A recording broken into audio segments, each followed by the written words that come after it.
The day Diane moved into our home, I noticed how Trent's eyes followed her movements instead of mine. It was subtle at first, the way my coffee mug appeared in her hands each morning, how my carefully chosen decorations disappeared one by one, replaced with her preferences. "That's just mom being mom," my husband would say, laughing off my concerns while she methodically erased me from my own life. I spent months shrinking myself, voice growing quieter as she grew louder, until that devastating moment when Trent looked me in the eyes and said, "She raised me. You can be replaced." They thought I'd break. Instead, I felt something crystallize inside me, cold, clear purpose. If my husband believed his mother would always come first, then I would give them exactly what they wanted, but on my terms. And they would soon discover that a woman pushed to invisibility sees everything. I used to believe in the perfect life. You know the one, where you marry your college sweetheart, buy a charming house with a white picket fence, and spend weekends planning your future together over homemade pancakes and coffee. For a while, Trent and I had exactly that. Our little three-bedroom in Portland's quiet suburbs was everything I dreamed of when I quit my corporate design job to pursue freelance interior styling. "This is it," Trent had whispered in my ear on moving day, his accountant's precision momentarily abandoned as he spun me around our empty living room. Our forever home. Forever lasted exactly 8 months before his mother's lease ended. "It's just temporary, Cora," he assured me, boxes of Diane's belongings already stacked in our garage.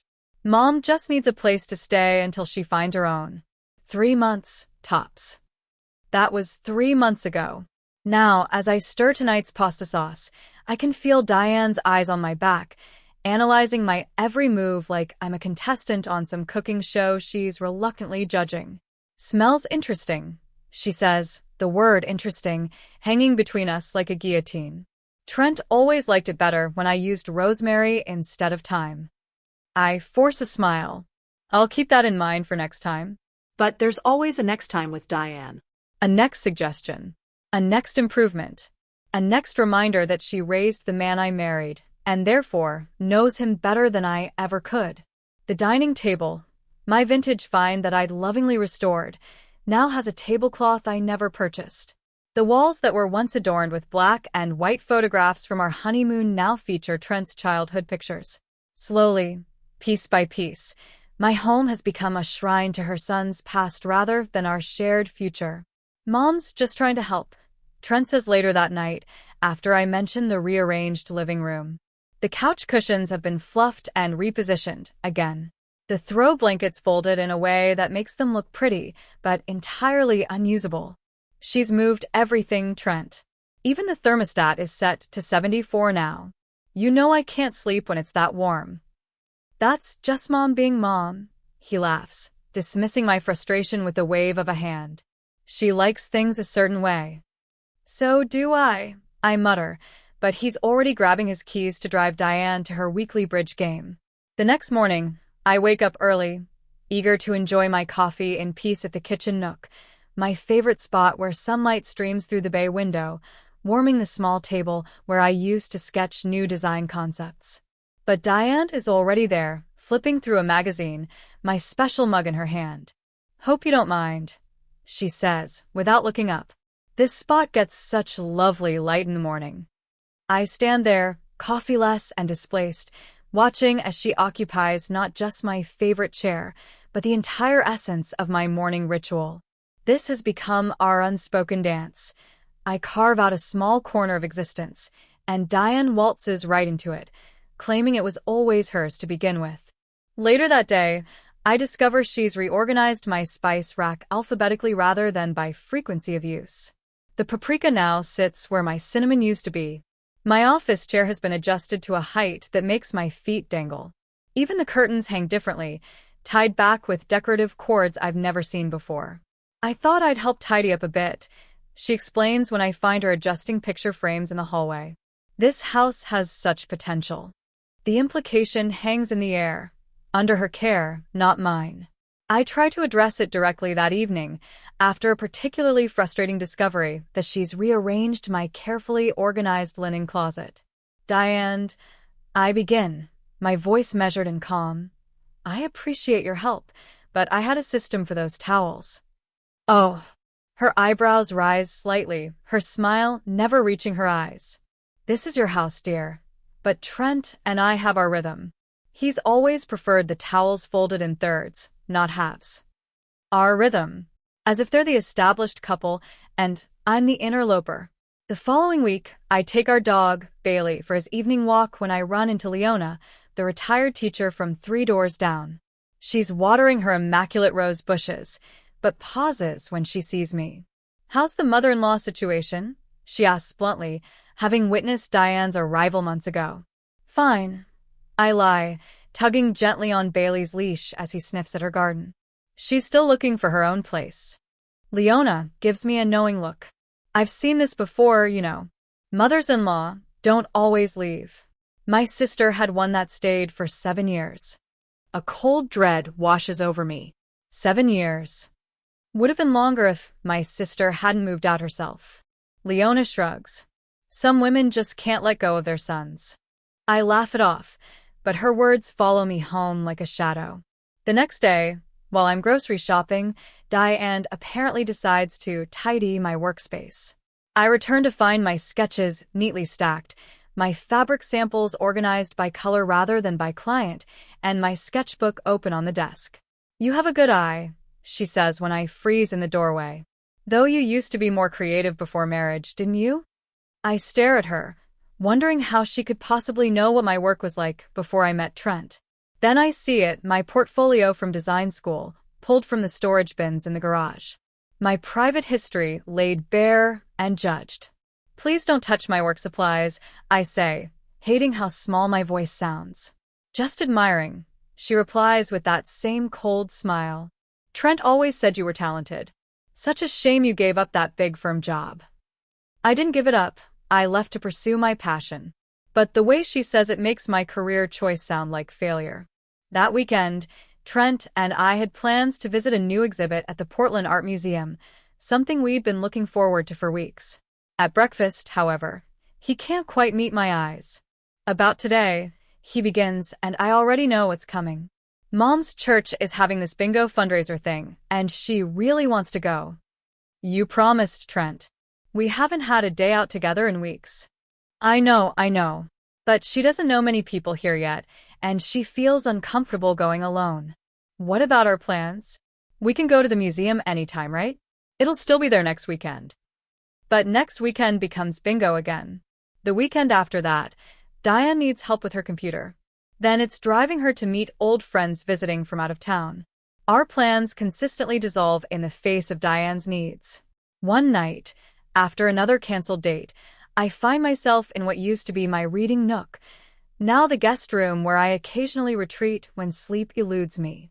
The small bookshelf that once housed my favorite novels has been replaced with Diane's collection of porcelain figurines. My soft throw pillows exchanged for decorative ones that serve no purpose but to look formal and untouched. I sit on the edge of the bed and finally allow myself to cry. Silent tears at first, then quiet sobs that shake my shoulders. I've lost more than just physical space. I've lost the feeling of belonging in my own home. The right to have opinions about dinner, decorations, or how to spend a Saturday afternoon. As I wipe my eyes, I catch a glimpse of myself in the mirror, a woman I barely recognize anymore. Smaller, quieter, constantly apologetic. And in that moment, I realize just how much of myself I've already given away. The next morning, I wake up with puffy eyes but renewed determination. This is still my house, our house, and it's time to establish some boundaries. Over breakfast, I clear my throat nervously. I think we need some house rules. Trent looks up from his phone, confused. Diane pauses, fork midway to her mouth. What kind of rules? She asks, her tone suggesting I've just proposed something radical. Simple things, like asking before rearranging furniture or changing the settings on appliances. I try to keep my voice light, reasonable, just so we're all on the same page. You want my mother to ask permission to adjust the thermostat? Trent's eyebrows shoot up. Not permission, just communication. Diane places her fork down gently. If you're uncomfortable with me helping around the house, dear, You only had to say so. That's not. Cora, you're overreacting, Trent interrupts. Mom's just trying to make herself useful while she's here. I understand that, but let's drop it, okay? We don't need formal rules. We're family. Family.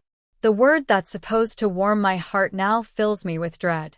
2 days later, I come home from a client meeting to find Diane organizing the hall closet.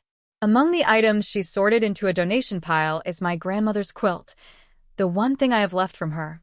What are you doing? I rush forward, snatching up the faded fabric. This isn't for donation. Oh. Diane presses a hand to her chest in exaggerated surprise. I thought it was just old clutter. It looked so worn, and you never use it. It was my grandmother's. I've told you about this quilt. I clutch it to my chest, my heart racing with anger and fear. What else has she deemed disposable? Has it already been picked up? I ask, scanning the remaining boxes. The church volunteers came about an hour ago, she admits without a hint of remorse. But don't worry, it was mostly just those old magazines and some kitchen gadgets you never used. My recipe books. My vintage ice cream maker. My things. When I tell Trent about it later, his response is lukewarm at best. Mom didn't mean any harm. She was just cleaning. She donated my things without asking, Trent. Things that mattered to me. We can buy new stuff, Cora. It's not worth fighting over. But it isn't about the stuff. It's about respect. It's about the slow erosion of my presence in this house.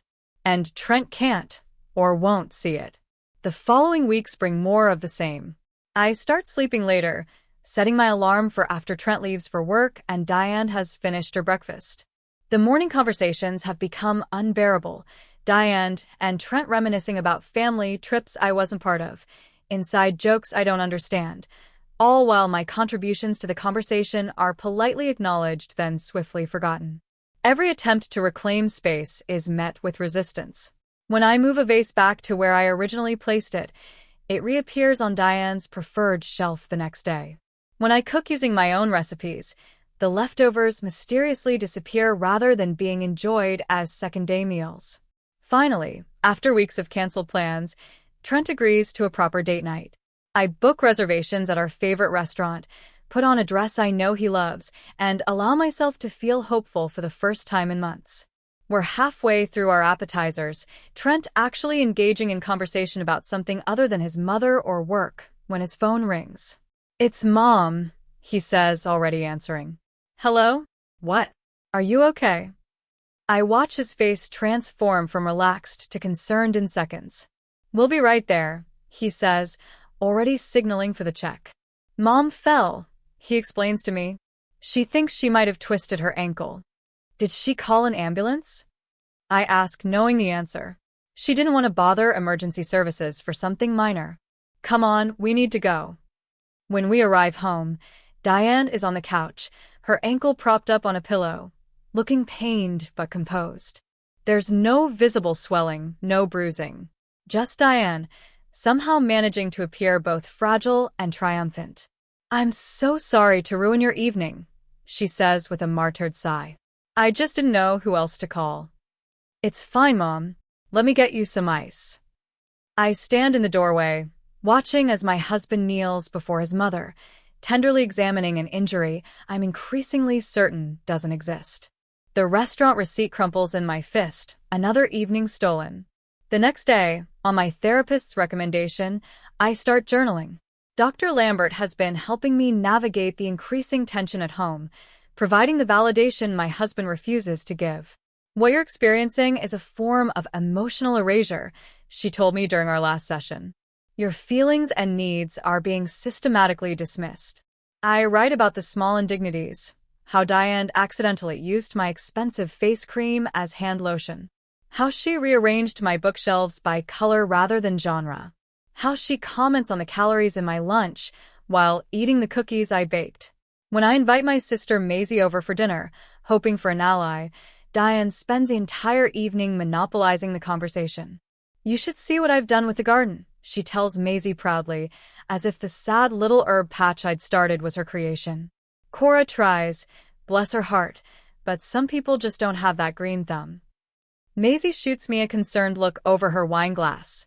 Later, as we wash dishes together, she whispers, "What the hell, Cora? How long has she been like this?" "Since she moved in, I admit." Trent doesn't see it. Or doesn't want to, Maisie corrects. "Have you been direct with her?" "I haven't, not really. I've hinted and suggested and gently pushed back, but I've never confronted Diane head-on. The opportunity comes sooner than expected." The following day, I find Diane rearranging the photos on our bedroom dresser, removing a candid shot from our honeymoon and replacing it with a formal portrait of Trent in his graduation gown, his mother beaming beside him. "I'd prefer if you didn't change things in our bedroom," I say, my voice surprisingly steady. "I thought this photo captured Trent better," she replies, not bothering to look at me. "He has his father's smile in this one." "That's not the point. This is our private space." She turns then, her expression cool. "There's no need to be territorial, Cora. I'm just helping to make things nicer." "You're not helping. You're taking over." The words hang between us, the first direct confrontation in months of passive-aggressive warfare. Taking over? Her laugh is brittle. "This is my son's house too. I'm simply making it feel like home." "It was home before you arrived," I insist, heat rising to my cheeks. "You can't just come in and change everything to suit your taste." "My taste?" Her voice rises slightly. "I raised that boy sleeping in your bed. I know what he likes, what makes him comfortable. You might have married him, but I made him." I stare at her, finally seeing the truth beneath all the polite smiles and helpful suggestions. In Diane's eyes, I will always be the outsider, the temporary fixture in her son's life, while she, the mother, the creator, is permanent. That night, when Trent comes home, I tell him everything. The constant rearranging. The criticism thinly veiled as help. The way his mother has systematically pushed me to the edges of my own life. "I can't keep living like this," I conclude, tears of frustration streaming down my face. Something has to change. Trent sits across from me, his expression unreadable. For a moment, I think he finally understands. That he'll speak to his mother, set boundaries, remind her that this is our home, not hers. Instead, he sighs heavily and says the words that will change everything between us. "She raised me, Cora. She sacrificed everything for me. You..." He pauses, his eyes cold.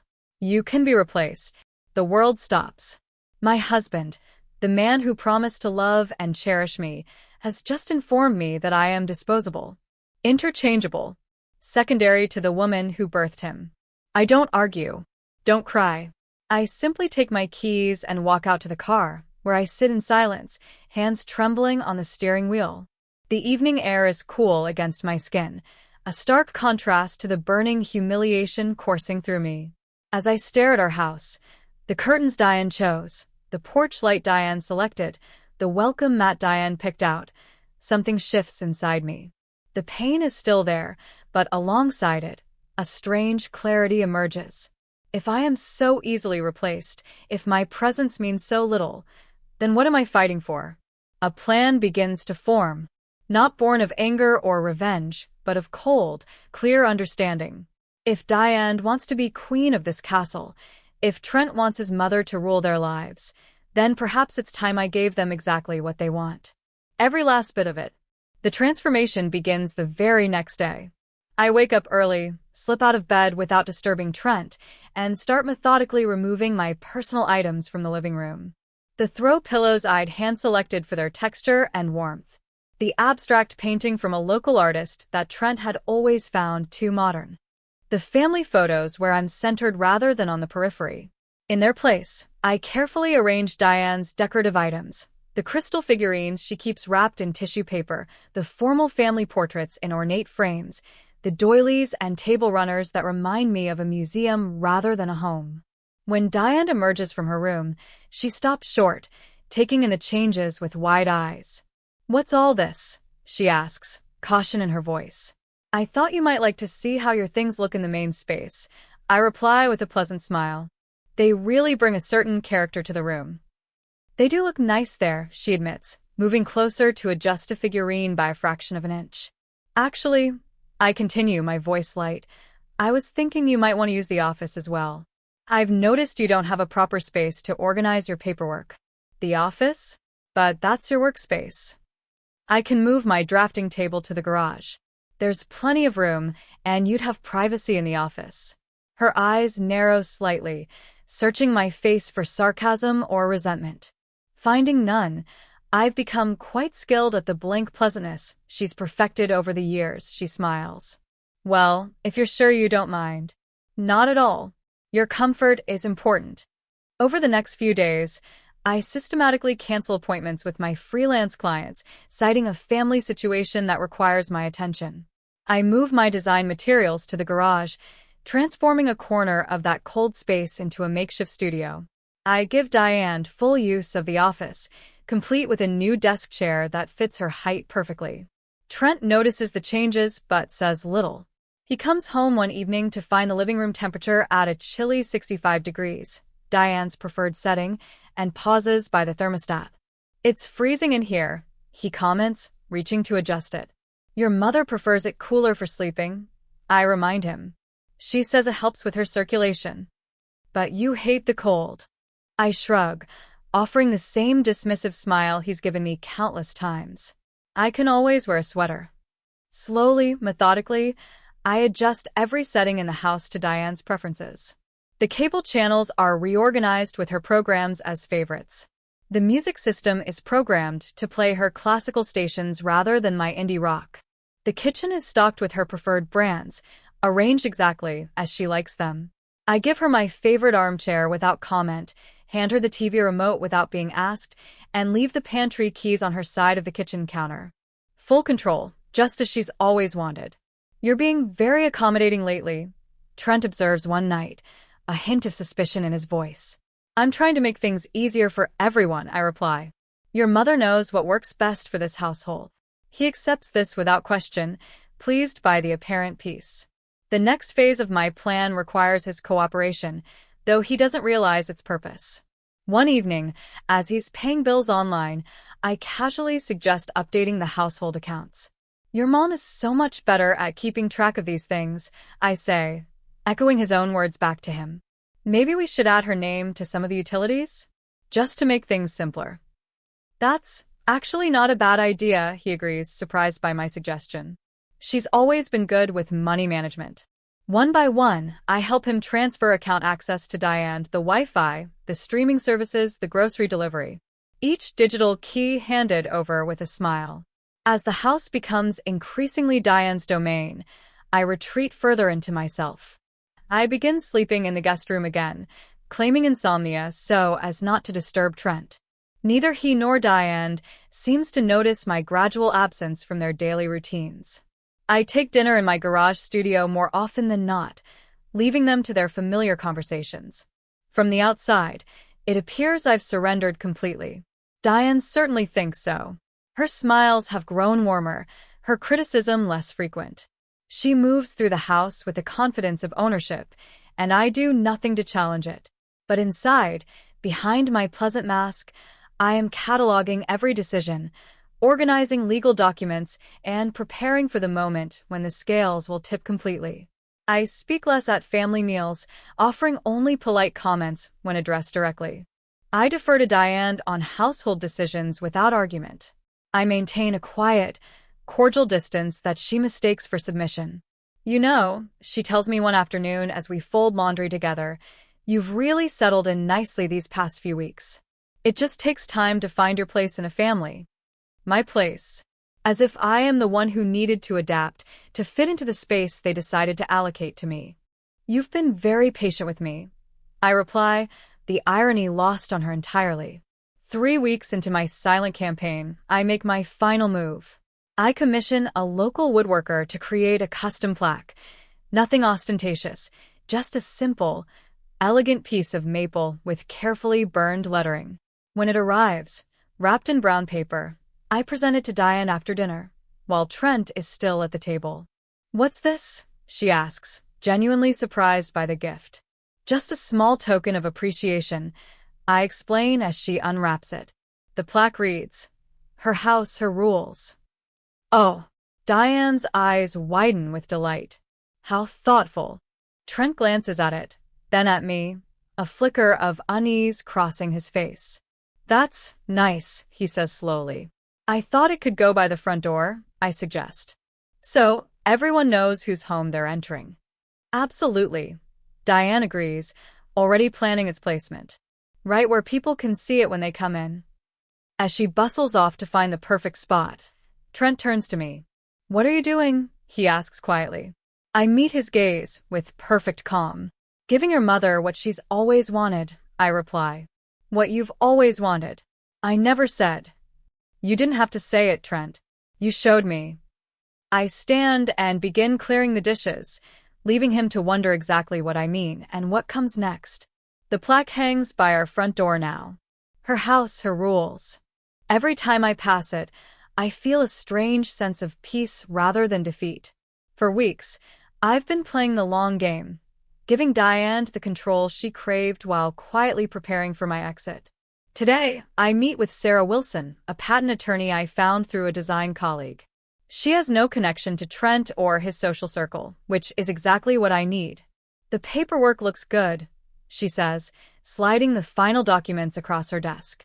Your design patent for the modular storage system will be fully transferred to Baker Home Solutions. The payment will be deposited directly into your new account. I developed the storage system 2 years ago while working with a furniture designer. Trent had dismissed it as a side project, never bothering to understand its market potential.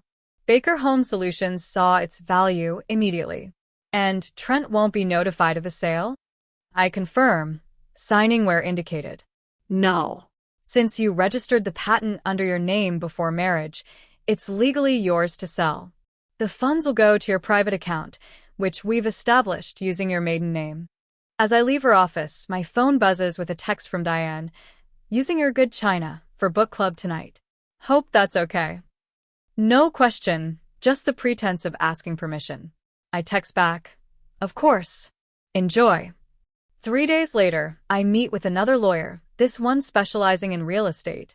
The house Trent and I purchased was made possible by a substantial down payment from my inheritance, money left to me by my Aunt Catherine. It was her final gift, meant to help me build a life of my own. You understand what this means, Mr. Daniels says gravely. By transferring your portion of ownership to both Trent and Diane, you're relinquishing all claims to the property. I understand perfectly, I reply, signing the transfer deed with steady hands. The mortgage remains in place, he continues. But now both Trent and Diane will be legally responsible for it, as well as all associated property taxes and maintenance costs. That's exactly what I want. As I walk to my car, I feel lighter than I have in months. The house that once represented my dreams now symbolizes my cage. Letting it go is the first real breath I've taken since Diane moved in. That evening, I carefully shred all documentation of my meetings, burying the fragments deep in the recycling bin. The only record of these transactions exists in my secure email and with my lawyers. The next steps happen incrementally, too subtle for either Trent or Diane to notice. I change my name back to Cora Mitchell on my driver's license, claiming to the DMV that I never officially changed it after marriage. I update my professional profiles online, listing myself as Cora Mitchell, formerly Andrews. I redirect my business mail to a P.O. box rather than our home address. When Diane comments on the mail, I smile and say, just reducing paper waste. Our wedding anniversary arrives on a Tuesday. 5 years together, though the last one barely qualifies as a partnership. I wait all day for some acknowledgement from Trent, a text, a call, even a hastily purchased card. Nothing comes.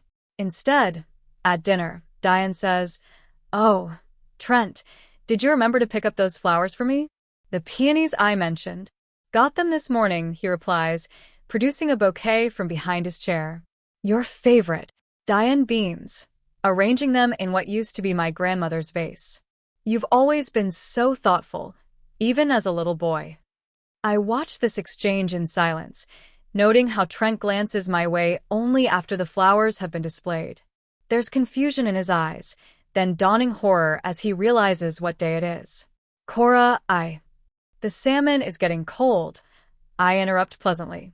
Diane, would you like more white wine? The evening passes in a blur of mundane conversation. After dinner, Trent attempts to pull me aside, but I'm already gathering my keys. Where are you going? He asks, his voice tinged with desperation. The Wilsons are hosting a dinner party for local designers. I explain, a believable lie since I'd mentioned the possibility weeks ago. I told you last week. He hadn't been listening, of course. He never does. But we need to talk about. I'm already running late. We can talk tomorrow. There is no dinner party. Instead, I drive to Maisie's apartment across town, where I spend the evening drinking wine and finalizing details of my plan. You're really going through with this? Maisie asks, her concern evident. I have to, I reply. You haven't seen how it's been. I saw enough at that dinner. But are you sure about giving them the house? You put so much into it. The house stopped being mine the day Diane moved in. I'm just making it official. I return home late, long after Trent and Diane have gone to bed. As I pass the plaque by the door, her house, her rules, I trace the letters with my fingertip, a farewell gesture to the life I'd tried to build. The next evening is Diane's monthly bridge club dinner, which she's insisted on hosting since moving in. Women from her church group gather in our dining room, exclaiming over the decor Diane has selected, complimenting the food Diane has chosen, though I cooked it, admiring the house Diane has arranged. You've done wonders with the place, one woman says, clearly directing her comment to Diane rather than me. It's amazing what a mother's touch can add to a home, Diane replies, shooting me a smile that doesn't reach her eyes. I excuse myself early, claiming a headache. No one notices when I slip out the front door, overnight bag already stashed in my car. At Maisie's, I finish writing the letter I've been drafting for days. Not a manifesto of grievances or a bitter farewell, but a clear-eyed assessment of what our marriage became. Trent. By the time you read this, I'll be gone. Not temporarily, not to make a point, but permanently. I've realized something these past months. A marriage can't survive when one person is perpetually secondary. You said I could be replaced. The truth is, I already was, the moment your mother moved in, and you chose her comfort over our partnership. I've transferred my portion of the house to both of you. It's legally yours now, as it has functionally been since Diane arrived. All utilities and accounts have been updated to reflect this change. You'll find the necessary documentation with this letter. I don't hate you. I don't even blame you anymore. We simply want different things. You want a life where your mother comes first, and I want a life where I matter. I wish you both well in the home you've created together. Cora. I seal the envelope, along with copies of the property transfer documents and updated account information.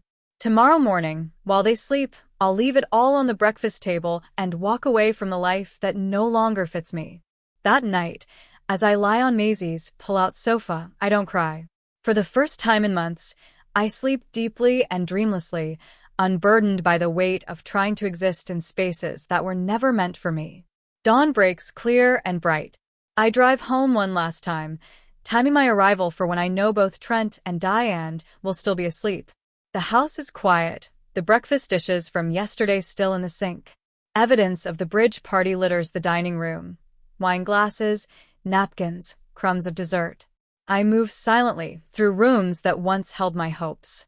In the bedroom, Trent sleeps alone, his face troubled even in rest. I don't linger. The last item in my car is a small box of irreplaceable treasures, photos from before Diane, the few pieces of my grandmother's jewelry I inherited, the sketchbooks containing my earliest designs. Everything else I'm leaving behind. In the kitchen, I place the envelope on the table, securing it with a small stone paperweight. Next to it, I leave the deed to the house, with a yellow post-it note that reads simply, "Everything she wanted. Yours to enjoy." I take one final look around, remembering how excited I'd been the day we moved in, how full of possibility everything had seemed. Then I walk out the door, closing it softly behind me. As I drive away, I catch a glimpse of the house in my rearview mirror. The curtains Diane selected hang in the windows. The garden Diane rearranged lines the walkway. The mailbox with both our last names stands at the curb, soon to be changed, no doubt.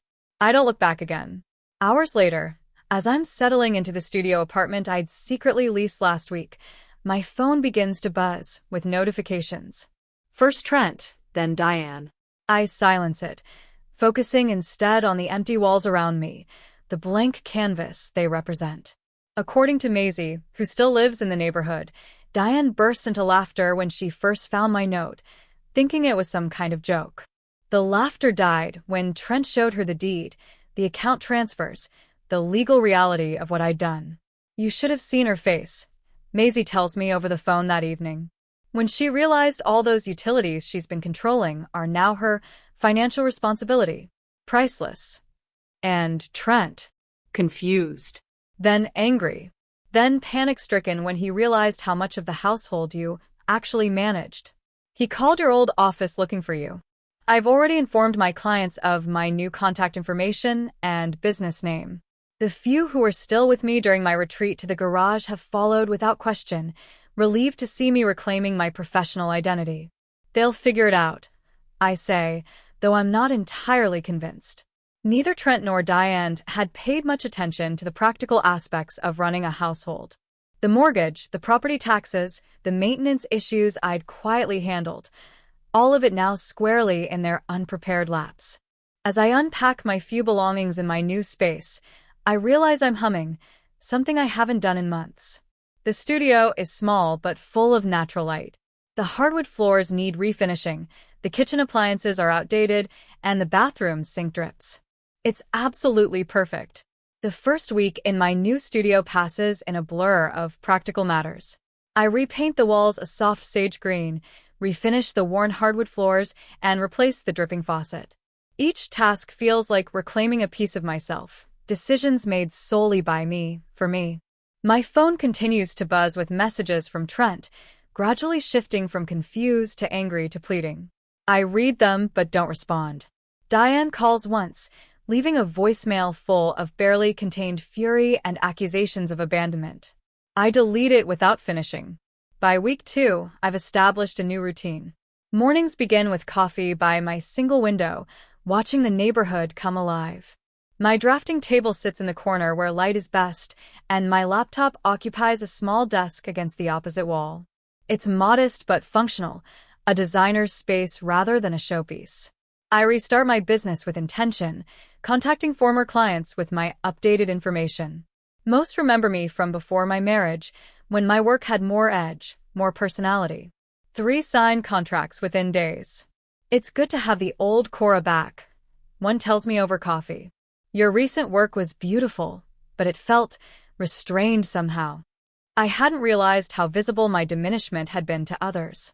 How the constant compromise had seeped into my professional aesthetic as well as my personal boundaries. In my 3rd week of freedom, I visit the local animal shelter. I've always wanted a dog, but Diane's alleged allergies made it impossible. Now, as I walk between kennels, a small brown mutt with mismatched ears and intelligent eyes catches my attention. That's Rusty, the volunteer tells me. He's been here a while. People usually want puppies or purebreds. Rusty tilts his head, studying me with the same careful assessment I'm giving him. A kindred spirit who knows what it's like to be overlooked. He's perfect, I say, and sign the adoption papers that afternoon. Having Rusty forces me into a more regular schedule. Morning walks, evening playtime, consistent meals. The structure helps anchor me as I rebuild my life brick by brick. He sleeps at the foot of my bed, a warm presence that asks nothing of me except basic care and affection. 1 month after my departure, Trent begins calling more frequently. I finally answer on a rainy Tuesday morning. Cora, he breathes, relief evident in his voice. Thank God. We need to talk. I said everything I needed to in my letter. I reply, keeping my tone neutral. You can't just walk away from 5 years of marriage. I didn't. I walked away from what our marriage had become. He sighs heavily.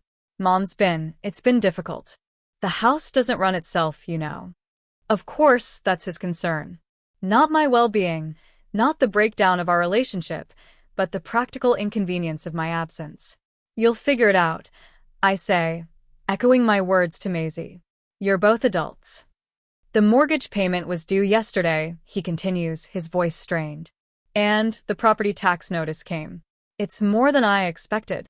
All the information was in the envelope I left. Cora, please. Just come home, and we can sort this out. I'll talk to Mom about giving you more space.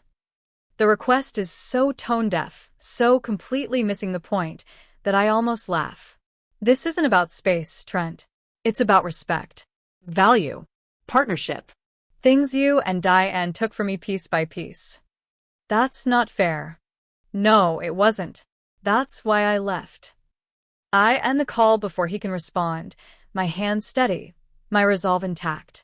Later that week, I receive a text from Leona, my former neighbor. So, your Mael just asked me for Wi-Fi help. I said no. I smile at the small vindication. Diane, who criticized my unnecessarily complicated network setup, now struggling to maintain the very systems I'd managed without acknowledgement. A follow-up text comes moments later. She also complained about the water bill. Said you never mentioned how expensive utilities are in this neighborhood. Because Diane had never bothered to ask. Had never considered that maintaining a household required more than rearranging furniture and criticizing meals. Week 6 brings a more surprising development. According to Maisie, who still keeps tabs on the situation, Diane has become overwhelmed by the responsibilities she once critiqued. She tried hosting her bridge club again, Maisie reports over lunch. But apparently the house was a mess. One of the women told my friend Beth that there were dishes piled in the sink and dust on everything. Trent's not helping? Trent's working longer hours, probably trying to cover the mortgage payments. Turns out accounting skills don't translate to homemaking. I feel a twinge of something, not quite guilt, not quite satisfaction. Just the recognition that systems have consequences when they collapse. By month 3, my business has expanded enough to hire a part-time assistant. My portfolio is growing, featuring designs that reflect my rekindled creativity rather than safe, crowd-pleasing choices.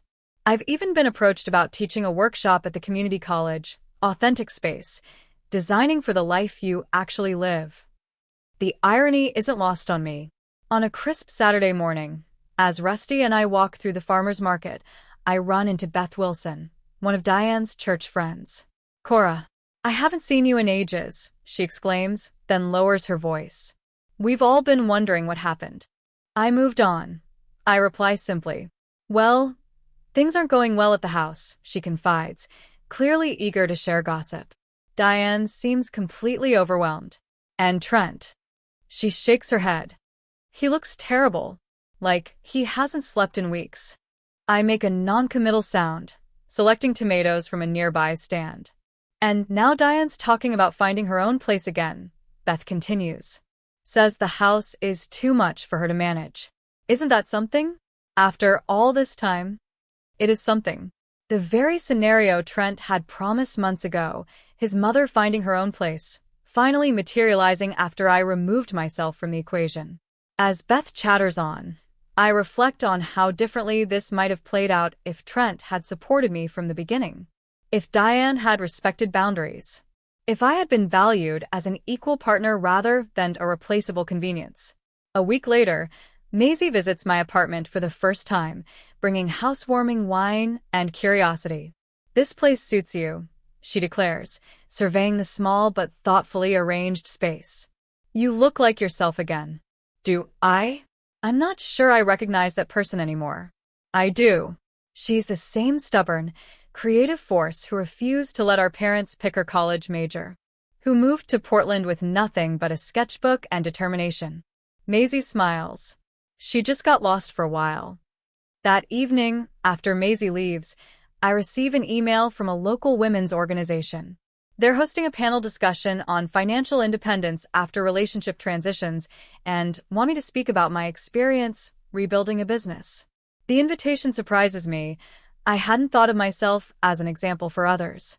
But as I read through the details, I realized my story might actually help someone else recognize the small erosions before they become complete collapse. I accept the invitation. 5 months after my departure, the final pieces of my old life fall away. According to Maisie, Diane has indeed moved out of the house, claiming the stairs are too difficult for her knees. She's found a senior living apartment across town. Ironically, the very solution that should have happened when her lease initially ended. Trent, unable to maintain the mortgage payments alone, has listed the house for sale. The real estate photos online show empty walls where my art once hung, sparse furniture where I once created comfort, blank spaces where life used to exist. As I scroll through the listing on my laptop, Rusty resting his head on my knee, I feel a strange sense of closure. The house that was supposed to be our forever home now stands as a shell, waiting for new dreams to fill it. I close the browser and turn instead to my current project, a comprehensive redesign for a family who values each member's input. The parents have insisted that their children's preferences be incorporated, that every person who lives in the space should see themselves reflected in it. It's the kind of project I would have once considered challenging. Now I recognize it as essential. 6 months since I walked away from a marriage that diminished me. 6 months of rebuilding, rediscovering, and reclaiming. The studio apartment has become truly mine, plants thriving in the windows, design projects covering the walls, Rusty's bed tucked in the corner of the living room. On a Tuesday morning, while sorting through emails, I find one from Trent. The subject line reads simply, "I understand now." My finger hovers over the delete button, but curiosity wins out. Cora, I've been trying to write this email for weeks. Nothing sounds right.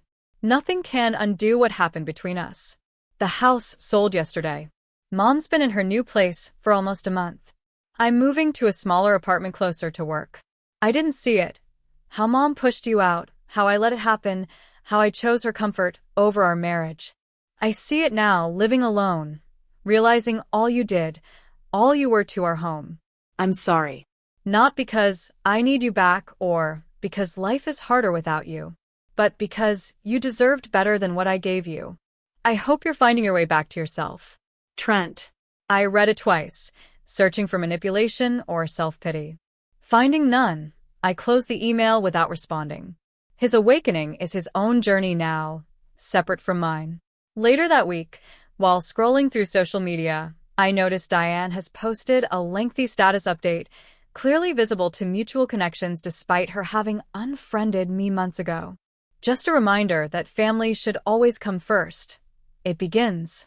It's so sad when daughters-in-law forget the women who raised their husbands. #ungrateful, #family values. Maisie sends a screenshot with a series of eye-roll emojis. Want me to comment? Don't bother, I reply. It's not worth the energy. And it truly isn't. Diane's bitterness can't touch me anymore. Not my peace, not my rebuilt confidence, not my reclaimed space. Her words are just pixels on a screen, as insubstantial as her promises to find her own place had been. The following weekend, I drive to a local charity shop with a box of final items from my old life. Among them, wrapped carefully in tissue paper, is the wooden plaque, "Her house, her rules." "Are you sure you want to donate this?" the volunteer asks. "It looks handmade." "I'm sure," I reply. "It belongs to a different story now." As the woman places it on a shelf, I feel the last weight lift from my shoulders. Let someone else find it, perhaps see it as quirky decor rather than the surrender it once symbolized. Back at my apartment, I water my growing collection of houseplants, including a small potted herb garden on the windowsill. I've named the basil plant Gracie, after my grandmother, the woman who taught me that strength often looks like quiet persistence rather than loud defiance. "You'd have left sooner," I tell the plant, remembering Grandma Grace's practical wisdom. "And you'd have taken the good china with you." My design business continues to flourish. At a home expo in Seattle, I present a concept for adaptable living spaces, homes that evolve as families change, with built-in flexibility rather than rigid definitions. What inspired this approach? A fellow designer asks during the networking event afterward. The recognition that homes should serve the people who live in them, I reply. Not the other way around. As we discuss material innovations, I notice a man listening intently from the edge of our group. When the conversation shifts, he introduces himself as James, an architect specializing in sustainable urban housing. I appreciated your perspective on adaptable spaces, he says. Most designers focus on aesthetics first, function second. Form follows function, I reply. But both should follow the actual humans who inhabit the space. We exchange business cards and a genuine smile, not the beginning of anything specific, just a moment of professional connection that feels refreshingly equal. The following month, James emails about a potential collaboration on a community housing project. The initial meeting leads to coffee discussions about design philosophy, which gradually evolve into conversations about books, music, and eventually, personal histories. Unlike Trent, James listens when I speak. He asks questions because he's interested in the answers, not because he's waiting for his turn to talk. The slow, careful building of trust feels like designing a foundation, methodical but essential. By month 8 of my new life, I've moved to a larger apartment with a proper office space. Rusty has a small yard to enjoy, and my client list has grown enough to support hiring a second assistant. The community housing project with James has received preliminary approval, and our professional relationship has deepened into a friendship with potential for more. One afternoon, while walking Rusty through my old neighborhood, something I rarely do, I passed by the house Trent and I shared. New owners have painted the door a bright yellow and planted wildflowers where Diane's structured rose bushes once stood. Children's bikes lean against the porch, and the sound of laughter drifts through open windows. The house looks happy, I realize. Lived in. Loved. I feel no jealousy, no sense of loss, just appreciation that spaces can heal as much as people can. That evening, as I sit by my window with coffee in hand, watching the sunset paint the sky in shades of gold and pink, I reflect on the journey of the past year. The small erosions that became a landslide, the painful clarity that led to necessary endings, the quiet rebuilding that followed. I gave Diane everything she wanted: a house to rule, a son to control, a life arranged to her specifications. And in doing so, I kept everything I truly needed: my dignity, my creativity, my power to choose. The coffee tastes perfect. The evening air feels cool against my skin. Rusty snores softly at my feet. My sketchbook lies open on the table, filled with ideas and possibilities. And for the first time in years, nothing needs to change. What would you sacrifice to reclaim your worth? Sometimes walking away isn't giving up. It's the first step toward finding yourself again. If this story resonated with you, please like, subscribe, and share your thoughts in the comments below for more stories of quiet strength and personal redemption.